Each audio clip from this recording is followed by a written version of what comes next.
हरिप्रिया जी सब छोड़ करके गिरिराज जी आ गए। राधा कुंड में उनके गुरुदेव विराजमान रहते थे। तो अपने गुरुदेव को प्रणाम करके बोले, मुझे मुझे आपसे गुरु दीक्षा लेनी है। तो महापुरुष बोले राधा कुंड पे बैठे बैठे, बताओ तुमको क्या दिख रहा है।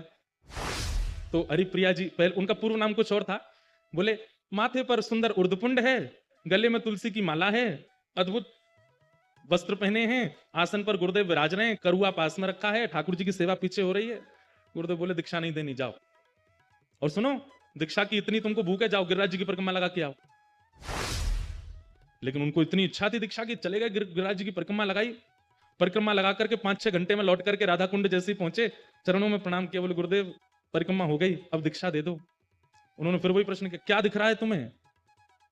कुछ दिख ही नहीं रहा था। बोले माथे पर उर्दपुंड है, गले में तुलसी माला है, नीचे वस्त्र पहने हैं, पीछे ठाकुर जी की सेवा है, बगल में राधा कुंड है, इधर श्याम कुंड है, आदि आदि।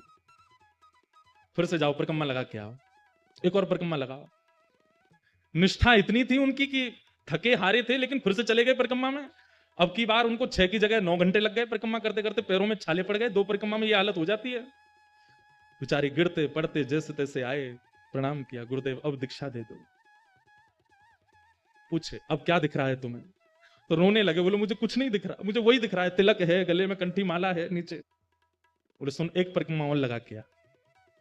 तीसरी बार जैसे वो जाने लगे तो उनके गुरुदेव पीछे बैठे बैठे देख रहे थे, उनके चरण की ओर देखा, छाले पड़े हैं, स्थिति चलने की नहीं है, और मैंने परिक्रमा की आज्ञा दी है, 22 किलोमीटर लगा के आनी है, तब दीक्षा मिलेगी, और ये चल दिया। तुरंत मन में आ गया भाव, श्री जी यहाँ पे कृपा करो। अब जैसे ही वो गिरिराज जी की परिक्रमा में गए तो उनको पहले तो लोग दिख रहे थे, पहले तो माताएं दिख रही थी, पहले तो भाई लोग दिख रहे थे। अब पता, अब लिख रहा है कि सब सहचरियां हैं, सब किसी के हाथ में चमर है, किसी के हाथ में बीड़ा है, किसी के पास कुछ है, किसी के पास, सब अलग अलग दिख रहे हैं।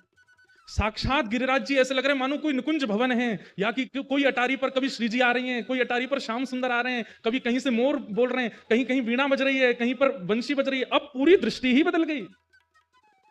24 घंटे लगे उनको, और वृंदावन में संपूर्ण ब्रज का दर्शन कर लिया, संपूर्ण निकुंज लीला का दर्शन कर लिया। लौट करके जैसे ही अपने गुरुदेव के पास आए, प्रणाम किया, बोले लाला अब क्या दिख रहा है?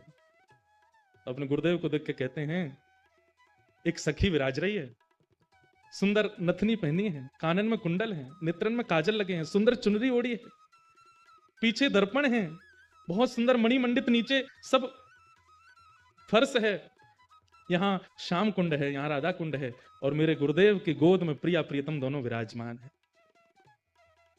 जैसे ये दर्शन हुए तब उनको स्वीकार किया और उनका नाम रखा है श्री हरिप्रिया।